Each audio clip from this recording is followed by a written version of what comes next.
Hey friend, it's good to see you again. Today, I'm going to be covering the Confidant system in Persona 5X to get you ready for that global launch coming up on the 26th of June.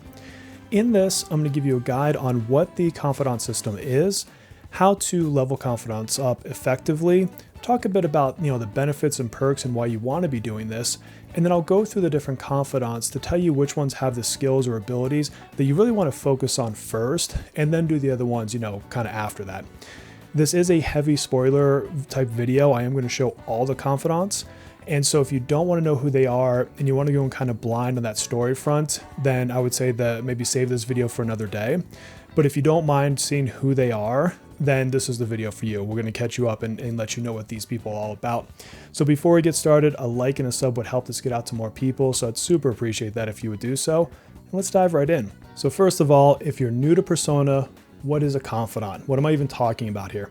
Confidants are effectively characters that you create bonds with.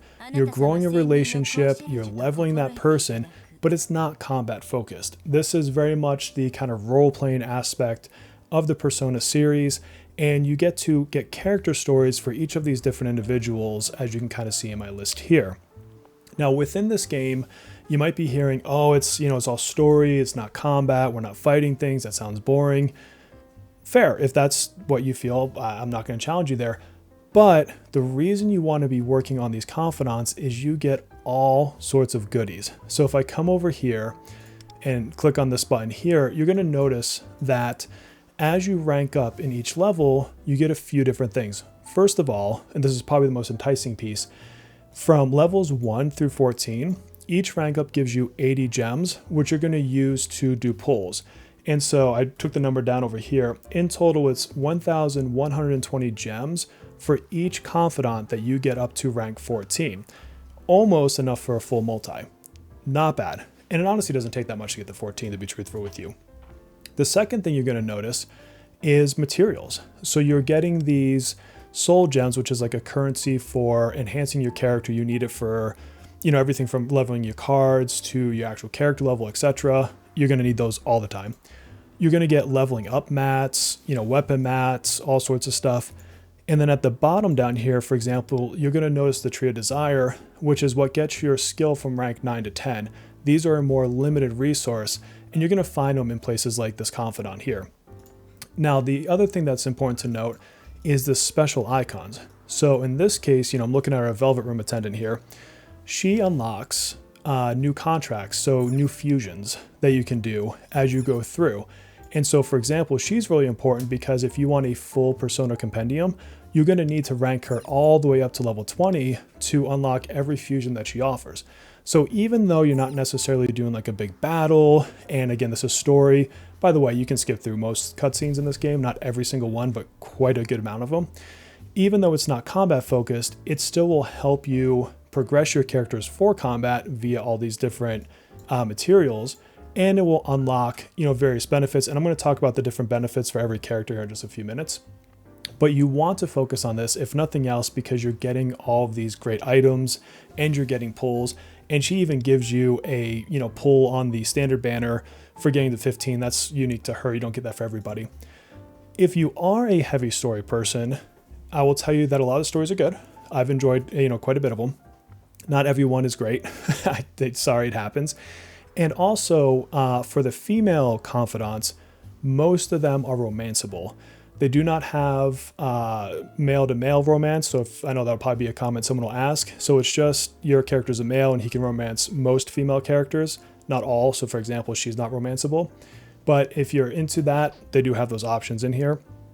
So that's the general why do you care about the confidant system. As far as how to level them, pretty easy, pretty straightforward, nothing to beat your head against. If you go into your daily activities, you get 5 activity points per day at the server reset. These also are used for your dailies. And so I think you need to complete 3 a day to complete one of the daily missions. So you're going to want to come in here and do these regardless. But if you notice on my screen here, I've got a lot of different activities that I can do. So first of all, and the first one, which matters for this video, is I do have a confidant discussion. So I can go and meet with Mayumi here and potentially rank her up depending on how close I am at this point in time. Other than that, I've got some like side jobs I can do. I can go and play games at the arcade, different things throughout here. And so when you come in here, you may or may not have a confidant discussion ready. It's not always going to be there, but your social stats are still important because you're going to get gated from time to time on leveling people based on your social stats. So even if you don't see them, it's not like you're wasting your time or energy here. You do still need to do these other things. For example, if I come into my social stats here, you're going to notice that when I hit level 17 of nice or hard or whatever they call this in global, I'm not sure yet, I can take these specific characters up to rank 20. So until I get to level 17, I actually will be capped on how far I can bring these people. And so even if they had every, confidant available for conversation at all times, you're still going to have to raise your social stats to be able to break through certain levels on them. So still super important to do these things. And eventually you're going to want to get all these to 20 regardless. So whether you see them or not, just know that you are not wasting points doing these other items. Another task that you'll occasionally see is all gems. And so if you see the all gems one, it's not much. It's anywhere from 10 to 30, I think is the most I've seen. I like to do those. Some people, their opinion may be different. They may say it's not worth it for such a little amount, but over the course of a year, that'll add up. Again, not to a tremendous amount. You're not getting 1,000 pulls from doing that. But if I were to rank from a priority kind of standpoint here, I tend to do the daily tasks that are all gems. Then I do whenever I have a confidant, mission or whatever you want to call it here. And then I work on my social stats if, I want to get those up and going or if I need to for a plateau. And then I'll take, my side jobs, things like that. If it's not necessarily giving me a social stat, sometimes it's like money and a gift, things like that. And that's kind of how I prioritize going through the motions. Now, the next thing you're going to see is I'm actually going to go in here and do this conversation because I want to demonstrate something you should be doing every time you talk to your confidants. And you have to prep for this. So when I come here, I can start a conversation with her and it's going to advance time. So when I'm done, it's going to move into, I think I was just in the daytime. Now, before I talk to her, what's important for me to know is, does she like a certain gift? And so here we go into the character. And if I click on this heart, it's going to tell me things that she likes. And basically, if you give them a gift or in a conversation that they like, you get more points towards your rank up. So it's a good place to spend the money that you get in the game, the fake currency, not real money, that you get because it helps you progress these characters faster. Again, getting you through that reward track that much quicker. And anything with this little icon here, I believe means that I've not given it to her before, which means that when I do, it gives bonus points the first time I give her that specific gift. Now I have some of these, you'll see this little one here, so I'm not going to go to the store and buy them. But if I needed to, like if I want to get these noise canceling headphones, if I click here, it's going to say I can get it through online purchase, which is like one of the characters gives you like an online shop. I can go to certain places like the home appliance store and buy them. And so it gives you like the how do I go get it. You don't have to like, pull up a wiki or anything to look it up. It'll just flat out tell you. And you can see here it's saying that I get more points. So definitely worth, before you go into this conversation, spending a couple bucks in game if you have it. Again, not real world currency, just the game currency. And just grabbing one of these items. So I already have one, so I'm going to go into a conversation and show it for you. Again, if you don't want conversation spoilers, don't watch this part, but this could also be just a generic one. So there's a couple types. So yes, I want to spend time. And so this looks like it'll be a rank up conversation. For the sake of it, I'm actually going to skip this cutscene so that none of us are spoiled. I'll just watch it when it comes to global. But the other kind of conversation you can have is it'll pull up your map and you can pick a date location. And if you've never been to that date location before, it's worth more points the first time you take them there. But effectively, it's either that, which is kind of like the before you have a real conversation like you see here, or it's this conversation, which is like a story cutscene. So again, I'm just going to fast forward through this. All right, so, editing magic here, I cut out most of that cutscene for you. It was maybe 30 odd seconds that I was clicking fast forward, but I didn't want you to, be spoiled. But you did see the little, icon on the top right saying that I, advanced my relationship a little bit there, gave me some points. And then you notice here, I just hit rank 10, and so I can go collect these goodies from that confidant screen. So I'll show you that as well. Now, when you have this particular kind of cutscene, you don't get to give them the gift. But when you're on the other kind of date I was talking about, you do. So it's, you either have a gift and you're in the other type of cutscene and you give it to them, or you're in a rank up, conversation scene anyways. So one or the other is going to happen. But that's basically the how do you find confidants? What do I think about the daily activities? The only other thing I'll say about daily activities is don't be shy about burning your stamina or whatever you want to call. These are only for daily activities. They don't count towards like your other missions or, where you'd use stamina in other parts of the game. And this game loves to hand out refills. I have 99 right now. And I can tell you, I've probably at least used that many just to play catch up when I was playing the game to begin with.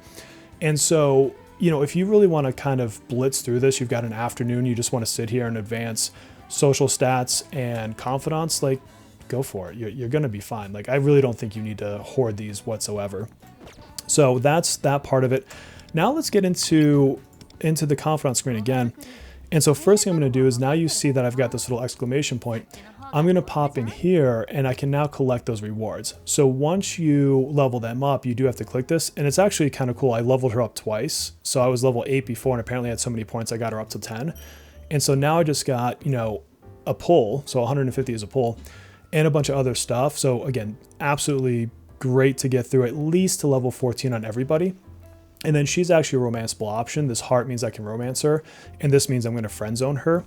By the way, there is a ticket I've seen, I've not used it personally, that allows you to reset your relationship status. And so if you want to, date one person and then reverse that and go date someone else, there is a way. I don't know if that's going to cost real world money though. So something to check when this does hit global, but there is an option out there. So now let's go through the actual confidants. I'm going to try to do this somewhat quickly, so this isn't a 15-hour, video, and I respect your time. And I'm going to tell you if I think they are worth you focusing on. The other thing I want to show you actually before I do that is hopefully this quality of life comes to global on launch. This was not a launch feature as far as I'm aware. But if I click this little hand thing, you're going to see that certain confidants come at certain times of day. So I will never find, Yui in this time slot. So what's cool about this is you're going to notice, like, I've got her prioritized at this time. I've got Merope, prioritized this time, and Howler here. And so if you're trying to target a specific confidant, you can come in here and set who you want and hit OK. It also means that you can kind of plan who you want to prioritize based on time slot. Maybe you really want Closer, and Puppet. Well, they're not in the same time slot, so you can prioritize one in one and someone else in another. So in any case, do set this. If this quality of life comes right away to global, and God, I really hope it does, know that you can set that priority. All right, so let's back out of that because I don't want to change mine. Let's go through this. So my thumbnail was not clickbait. Merope is absolutely the one that I think you should prioritize first and foremost. And that's because she unlocks the ability to do different fusions. And if you've seen some of my other videos, or if in the future you look at my Wonder Guide, you'll know that unlocking different fusions, one is just important because they give you whatever that particular persona powers are, makes them someone you can, bring to battle. But also it gives you the kind of character skill up currency, I'm not sure what you want to call it, the little inspirations that you need for Wonder to advance their skill tree. So this has an immediate effect on whenever you make one of these personas. So like 11, I got Okinishi. I'm sure I said that wrong. Whatever. I got this persona. I went and fused them. And now I've got, stats that I can give to Wonder. So this one is the most, I think, impactful and the one you want to focus on. Now you could do like I did, and I got her through level 15 to get the free summon. And then I kind of backed off. I still need to get to 20. But I went and did other confidants for a time slot. And when they got to level 14, I came back to her. So that's a way you can do it with her as well. But I do think that she is the most vital and important confidant for you to rank up. Howler. Now keep in mind too, you won't start with all of these different confidants. You will get them through quests throughout the different patches. So you're not going to begin with everybody. She's a much later patch, for example. But just so you know, as you see them come up, who has the skills you want to go for. So Howler here, not much here. She basically gives you discounts in the different shops. It's not terrible. I would put this fairly neutral in my book. things aren't so crazy expensive, and most of what you're going to be spending your currency on is going to be those gifts for the confidants anyways. And then maybe some items, like there's been times when I've got healing items or like cleansing type items for status effects for specific fights, but you don't really buy a ton from the shops anyways, so this isn't like significant in any way. Ayumi, again, a more recent character, so not someone we're likely to see at launch. She gives you extra items for the claw machines. The claw machines, if you don't know, you get little stuffies and stuff, and you can display them in your house. Pretty cool. If you like the decorating thing, that'll obviously be something you might go for just for completion's sake, but nothing from a gameplay perspective. So I'd put her kind of bottom tier. It's kind of like go find them, middle, neutral, bottom tier. I'm gonna give her bottom tier ranking. Yao Ling, on hers, she gives you a couple things. One is certain combat items that you can build. So if you played Persona 5, you get a workbench here as well, and you can build tools. The only tools I have ever built were the keys for chests for palaces, which has nothing to do with her. You're going to get that through the owl, whatever they're calling him in global, I forget now. And so the other tools, I've never been in a spot where I've wanted them, so I think it's fairly useless. Also, she gives you a couple new recipes you can cook. I don't think I've ever consumed more than 1 or 2 food items to recover health in this game. Maybe I'm missing out on something, but I can't think of a place where I'd be using those items really. And so again, I'm going to put her at the bottom of the barrel because I just don't really have any practical use for anything that she gives. And also, by the way, the keys that you need for chests for the palaces, super cheap to bake. Like getting like a refund on some of those items, like you're honestly not going to notice it. Doesn't really matter. So bottom of the barrel, ignore her, at least early on. Then we have our friend Kira here. His, I think, are actually pretty impactful. So again, not game breaking, but basically he's giving you more damage and shorter recharge time on your bullets if you expend all of your bullets. And so that is a combat benefit. Now, you're not going to be using gun attacks a significant amount of time in this game. You're mostly going to be using your skills, but there are times that you're going to use them for downs, or you might have a status effect and that's the only thing you can do. And so it at least has some combat applicability. Is that a word? And so for him, I'm going to put him in the, he's probably more top tier as far as Confidant, usability goes on what they give you. So I'd put him pretty high. Next, we've got Rico here. Rico, super high in my opinion. So what she gives you is new date locations. So you're going to see these little like heart things. The reason this matters, and I mentioned it a bit ago, is when you do your Confidant missions, you either have those conversation ones like what happened in this video, or you get to choose a location to go talk to them, and it's like a super mini cutscene, like a couple sentences. But those are considered, dates or whatever. And if they've never been to that location with you before, you get more points. So having more places to make that happen just means that you can get through your confidants faster. So definitely think she has a bit of priority. I'd rank her really high up there for that reason. All right, then we have Puppet. She gives a couple things that are important. So one is a couple extra gifts and things you can buy, but more important than that is she increases the favorability that you get when you give a gift. So for example, you'll see at level 5, when gifting, you gain a 15% bonus to your favorite tastes. Again, translations will be different global, but basically it's saying that when I give someone a gift they like, you get more points for doing so. Again, she is kind of like the last character. She's going to help you get through your relationships faster, getting you those rewards faster. So again, I'm going to put her higher in the ranking just because of that alone. Then we have another more recent character, so she's not likely to be there at launch. She gives you access to the online shop. I don't want to go into spoilers to tell you what that's all about, but effectively it's kind of like going to stores, only it's like an online app on your phone in the game. And so it's just another, place to buy things like the gifts for confidants or whatever. I don't know, nothing game breaking. She's going to come later anyways, so by the time you get to her, you might already be done with your other confidants. But if there was an event where somehow she came super early, I wouldn't rank her very high. I would put her maybe in that mid tier, but she might even be lower than that for me. All right, Katone. So she is important. I think she's definitely in the upper tier. So you have, let me back out for a second here and show you so you know what I'm talking about. You have these tasks, and these are timed tasks. And basically you get these refresh daily. You always have this one here, which gives you a couple of gems and some book items. And you can kind of autofill it with the best options. And then on some of these, you get bonus rewards if you have like certain criteria. But you'll see down here, I'm 0 out of 5. So I could put 5 missions going right now. And they're time bound. So every, after 7 hours, this would complete and I would get the reward, so forth and so on. So you're going to be coming in and making sure these are filled every day.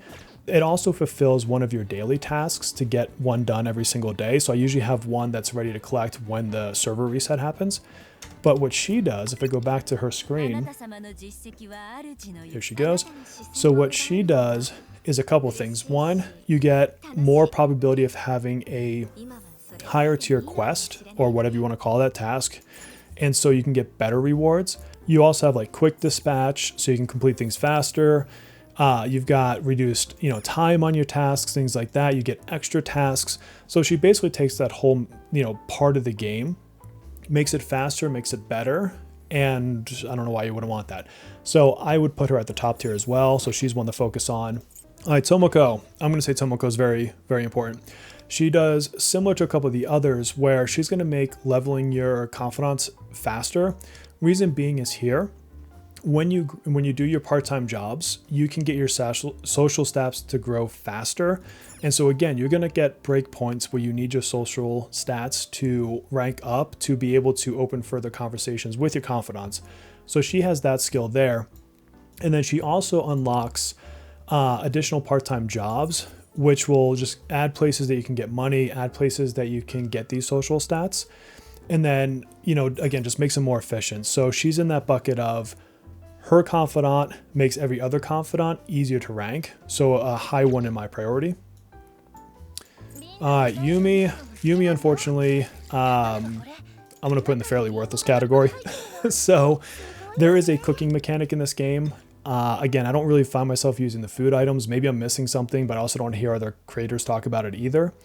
And she's just going to give you more drinks that you can make. And I believe makes it like less currency to make them. Yeah, you can possibly get an additional. Yeah, to me, fairly worthless. So sorry. Bottom of the barrel for me. Yui, similar story. There's also a farming mechanic in this game, or a planting mechanic, whatever you want to call it, where you can plant like potatoes, tomatoes, herbs, things like that. Most of which is going to be used in the cooking. I think you see a theme here. I'm not really doing cooking. I might do it for a couple achievements, but I don't really care that she makes plants grow faster or gives me more versions of plants, because I think there's been times where I've gone 2 or 3 months and just forgot this was a mechanic, and I don't think it's impacted anything in my game. So her special skill, really bottom ranking for me. KO, this is a mixed bag. So nothing from a combat standpoint you get from her, but she gives you outfits. So the way I would put her is at most mid. She's definitely not like changing your game in any drastic way. But if you're a fashionista and you want to, dress your character up in different outfits for, daytime, nighttime, things like that, then she gives you some. So I don't think that's a bad thing, but is it a priority thing? No. And if you don't care about the fashion aspect of this game at all, totally bottom of the barrel. This is a personal preference, I think, as to whether or not you care about this one. Closer. All right, so Closer, this one can be good, but there's an asterisk here. It's only good for palaces and mementos. So all of your challenging content, SOS, etc., this is not going to apply. But basically, she has a couple. So she has baseball effects that are just for like a baseball mini game that I think I maybe played once. Those I don't care about. But then in the palace, you'll see a couple. So when the battle ends with a total attack, HP of members will recover to maximum. And then down here somewhere, yes, if your highlight energy is less than 30% after basically being in a safe room, it recovers to 30%. Again, they're good in Palace Mementos, but also I personally don't think Palace Mementos are that challenging. Maybe the bosses might give you a little bit of a headache when you first get to them, but for your just casual running around, I don't think you're going to be sitting back saying, oh, if only I had the safe room one. So I'm going to put it mid tier at best. Again, the baseball stuff I think is worthless unless you just love that mini game. But at least here you've got something translatable to combat for what is a decent chunk of the game. Soy, another one that's going to be giving you cooking stuff. I'm not going to keep beating down this horse. I don't care about the cooking, so he's bottom tier. Our fun chord here. So hers is all tied to the mini game for the music. So this is kind of another flavor thing for you, if you will. If you care about the music rhythm game, which is fun and has a ton of Persona music, it's a blast if you like the Persona 5 music in particular. If you're going to be playing that mini game, then this is going to make it easier for you, make it easier to get perfects, gives you an extra song, things like that.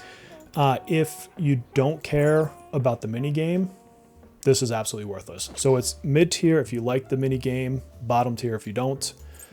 Kiyoshi, he could be mid to high, but if he's high, he's like one of the last ones you would touch. But he gives you books, so you can buy books in the game. And what ends up happening is you go through the day, and then after you sleep, sometimes you end up on the training you can read, which is like a Persona 5 mechanic. And so you're getting free books that can level up certain social stats. So it's always nice to have those extras. And again, you're just getting them, for free. I haven't even finished leveling his to 14. But you're getting these books for free instead of having to buy extra ones. So not bad. But again, he'd be like the bottom of the high tier because you can buy a whole bunch of books in the meantime. Ashiya, he is going to do stuff for your card game. So there's another mode, which I don't even think I've talked about yet. It's a card game you can play and you get a bunch of rewards for doing it. So we'll talk about it later, but you definitely want to do it. And basically he just gives you some flavor stuff. So the Diamond 6 skin card for him. The only thing that's really particularly useful, and I don't even have it unlocked myself, is this. So it's a card recorder function. So if you want to get serious into the card game, this will tell you what cards have been used and are left. And that can be very, very helpful if you're facing much tougher opponents. You can get through all the rewards for a season without being like top tier, but this is helpful if not. I obviously don't have it unlocked, but it's one that I would say if you're going to go heavily into the card game, I would prioritize him. So I'm going to put him probably in the mid tier because if you're going to play the card game, super useful skill down here. Absolutely irrelevant in the rest of the game though. So it really kind of comes into that play. The owl levels up kind of like Morgana in Persona 5 at certain story junctions. So you're not going to be able to control this anyways. So not really much to talk about there, but he gives you like certain combat tools and stuff, for the story itself. And that's really it. Then you get your other, rank up rewards or whatever, but you can't he doesn't show up for you to have a conversation with. And then my grayed out one here, I've not unlocked her. That's basically by choice. I've not chosen to progress the story further. I'm saving it for global for myself. But basically, if I wanted to, I would just need to come to our quests. And this is where you'll get most of your confidants, if not all of them, come from quests. And some will unlock when you get to certain story points. Like you're not going to get, people tied to certain palaces until after you finish that palace. But basically you start them here. So if you're looking at where do I start these conversations, by the way, I should have covered this earlier, but it's here, it's in your missions. And then, certain ones will unlock, certain characters or whatever. That was a lot. Thank you. If you stuck through that all, super appreciate you staying through it. It was a lot of people, so a lot to cover. It's like 20 odd people to talk about skills, but effectively you really want to either A, go for your favorites. It's a game. Have fun. If I told you their skill was bottom tier trash, but you're in love with that character, go level them up. Whatever. It's not that impactful on any of these cases anyways. But otherwise, outside of, I think, Merope having the most impactful being that you get personas, I think if you're picking any of those top tier people for the particular time slot that they're in, you focus them down to 14 and you move on to the next one, I think you do really well. Just up here again as it was, but I wouldn't necessarily focus on Soy, before I focused on, maybe Cherish because I like the card game or whatever, or, her because she gives me things that help my confidence rank faster. So, that's kind of how I would look at it. Look at their skill, ask yourself, is this helping me in combat? Is this helping, my characters grow faster? If not, is it something for a game mode that I personally love, like the music game or the card game? If not, they're bottom tier. Are they cooking? Are they growing stuff? I don't know, fairly useless in my opinion. So that's it. There you have it. Put in the comments if there's anything on the Confidant system I didn't cover that you want me to go into more detail on. I can, reply to your comments or add another video.